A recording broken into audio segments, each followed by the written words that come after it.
Hi guys, कैसे हो आप लोग। मेरा नाम है प्रशांत जैन और इस वीडियो में हम लोग बात करने वाले हैं बैकलॉग्स की। तो यार फिर से हम उसी मुकाम पर आ गए हैं जहां पे 2-3 महीने बीत चुके हैं और कुछ कुछ चीजें हमारी बैकलॉग हो गई है। तो सबसे पहले करेक्ट डेफिनेशन ऑफ बैकलॉग हम लोग समझेंगे कि यार क्या होता है, और उसके अलावा उसके बाद हम लोग ये चीज समझेंगे कि कवर कैसे करना है। बट मेरा सबसे पहला जो अजम्पशन है ना इस वीडियो के अंदर, वो ये है कि अब मैं अज्यूम कर रहा हूं कि आप लोग सीरियस हो गए, है ना। अब आप लोग कवर करने के लिए रेडी है। सबसे पहले तो सीरियस होना पड़ेगा, वरना बैकलॉग के ऊपर बैकलॉग के ऊपर बैकलॉग बनता जाएगा। It's a vicious cycle which can not be broken without the virtuous efforts. ठीक है, तो यार सबसे पहले लेट्स, यार अब सीरियस हो गए, राइट। अब देखो, सबसे पहले है ना एक प्रॉब्लम। देखो, आप एक बेसिक आर्किटेक्चर समझो जेई प्रिपरेशन का।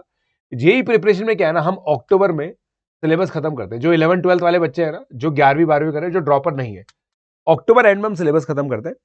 फिर हमारे पास 75 डे रिवीजन होता है। फिर हम जेई मेन देते हैं, फिर हम बोर्ड एग्जाम देते हैं, फिर हम जेई मेन 2 देते हैं, फिर हम जेई एडवांस देते हैं। ये 75 डे है ना दोस्तों, ये एक बफर है। आप इस चीज को समझो, ठीक है। इन 75 डेज में बहुत सारे बच्चे बहुत सारी चीजें कर सकते हैं। तो ये इसको बहुत अच्छे से यूटिलाइज करना आप लोगों की जिम्मेदारी होती है। तो अब हम कैसे यूटिलाइज करेंगे भाई। देखो, सबसे पहले बैकलॉग अगर 2 महीने में बनाया ना, तो 2 दिन में तो खत्म होगा नहीं। सबसे पहला एम जो आपका लाइफ में होना चाहिए ना, वो ये है to be with educator, to be live with educator. जिस भी एडुकेटर को आप फॉलो कर रहे हो, उसके साथ लाइव आने की कोशिश करो एज सून एज पॉसिबल। ठीक है। अब जैसे मैं आप लोग को एग्जांपल देता हूं कि आपका एडुकेटर मान लो एप्लीकेशन ऑफ डेरिवेटिव पर है।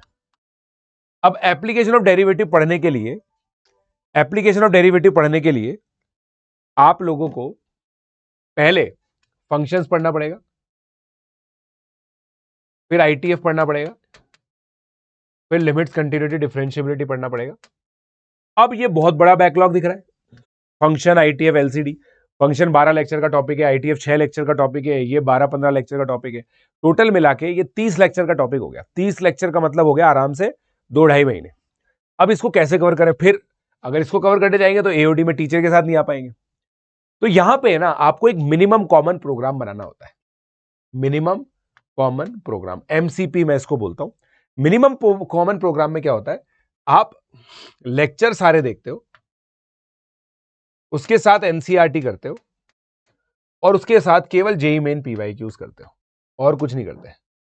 मतलब जेई मेन पीवाईक्यूज और एक्सरसाइज 1 टाइप का जो मटेरियल होता है ना, जिसमें केवल डेफिनेशंस को अप्लाई करना सिखाते हैं। जैसे डोमेन रेंज निकालना सिखाएंगे, 1-1 on 2 के कुछ क्वेश्चंस हो जाएंगे, ऑड इवन के कुछ क्वेश्चंस हो जाएंगे, पीरियोडिसिटी के कुछ क्वेश्चंस हो जाएंगे। ऐसे करते हुए ये चीज आपको करनी है। अब आप पता है बैकलॉग किसको मानते हो। एक एक्सरसाइज 2 टाइप की चीज होती है, जिसमें बहुत सारे डिफिकल्ट इंटीजर क्वेश्चंस होते हैं, बहुत डिफिकल्ट एससीक्यू क्वेश्चंस होते हैं, बहुत डिफिकल्ट एमसीक्यू क्वेश्चंस होते हैं, जेई एडवांस के पीवाईक्यूज होते हैं, फिर सिंगेज किताब होगी या फिर कोई और किताब होगी। ये सब मिला मिलकर आप इसको बहुत बड़ा बैकलॉग बना देते हो। आप बस ये मिनिमम कॉमन प्रोग्राम करो हर एक चैप्टर के लिए, और जल्दी से जल्दी करने की कोशिश करो।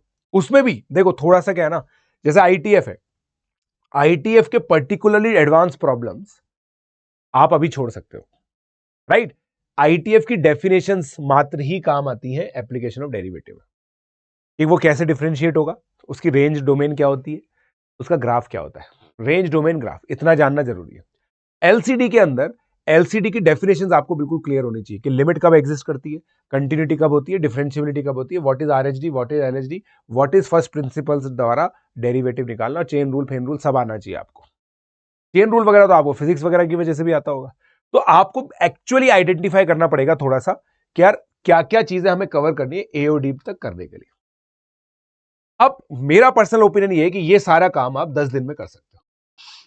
10 दिन में आपका टीचर 4 लेक्चर लेगा एओडी के, प्लस 2 दिन और ले लो जिसमें आप ये 4-5-6 लेक्चर कवर करोगे, और छठे लेक्चर में से आप अपने टीचर के साथ आ जाओगे।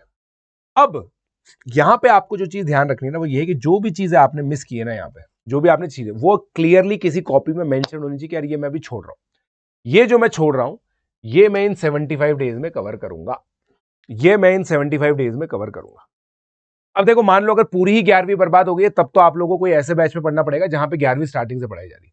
मगर अगर आपका बैकलॉग छोटा है ना, जैसे 2-3 चैप्टर का बैकलॉग है, 1-2 चैप्टर का बैकलॉग है, ऐसे काफी सारे बच्चे होते हैं जो हालात की वजह से बैकलॉग में आ जाते हैं, उनकी खुद की नीयत अच्छी होती है हमेशा, तो वो बच्चों के लिए ये जो स्ट्रैटेजी है ना दोस्तों, बहुत कारगर है। इसमें देखो, मैं आपको जेई मेन के पीवाईक्यू करवा रहा हूं, तो आपका जनवरी अटेम्प्ट बिल्कुल भी हैम्पर नहीं हो रहा है। जेई एडवांस प्रॉब्लम से तो छुड़वा रहा हूं मैं, तो आपके जेई मेन का अटेम्प्ट बिल्कुल भी हैम्पर नहीं हो रहा है। एनसीईआरटी आप कवर करते हो चल रहे हो, तो आपका बोर्ड हैम्पर नहीं हो रहा है। इस चीज का ध्यान रखा गया है, हर एक चीज का ध्यान रखा गया है, बिल्कुल साइंटिफिक है ये चीज जो मैंने आपको बताई। ये तरीका बैकलॉग पूरा करने का सबसे सही है। उसके अलावा एक लास्ट चीज मैं आपको बताऊंगा, जो भी चैप्टर है ना उसके सब टॉपिक लिखो, राइट।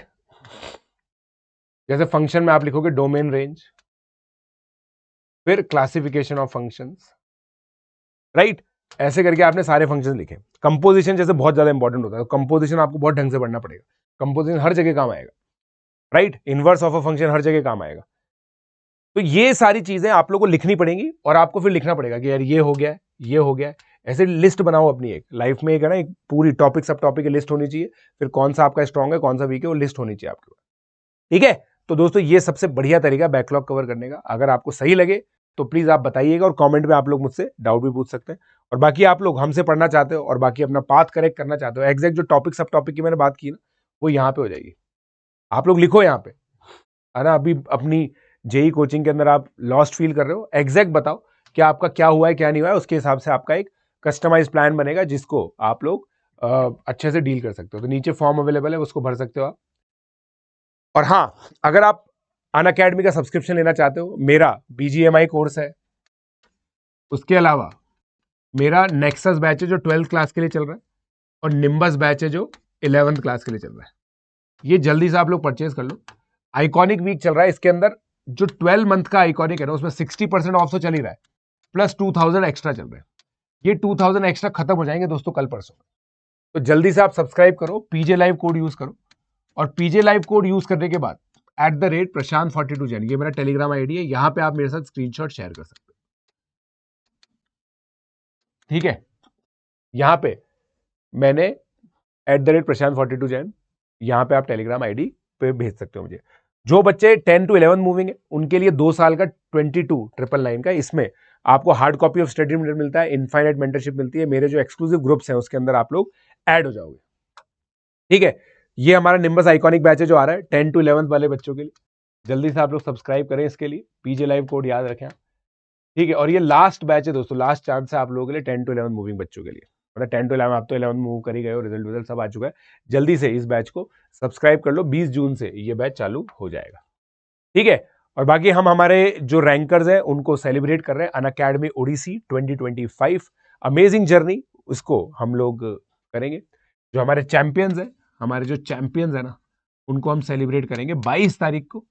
तो यहां पर जाकर के लिंक पे जाकर के नोटिफाई मी पर क्लिक कर दीजिए, और जरूर देखिएगा, क्योंकि आपको मोटिवेशन मिलेगा। आने वाले सालों में आप भी इन जगह पर आएंगे। Let's crack it.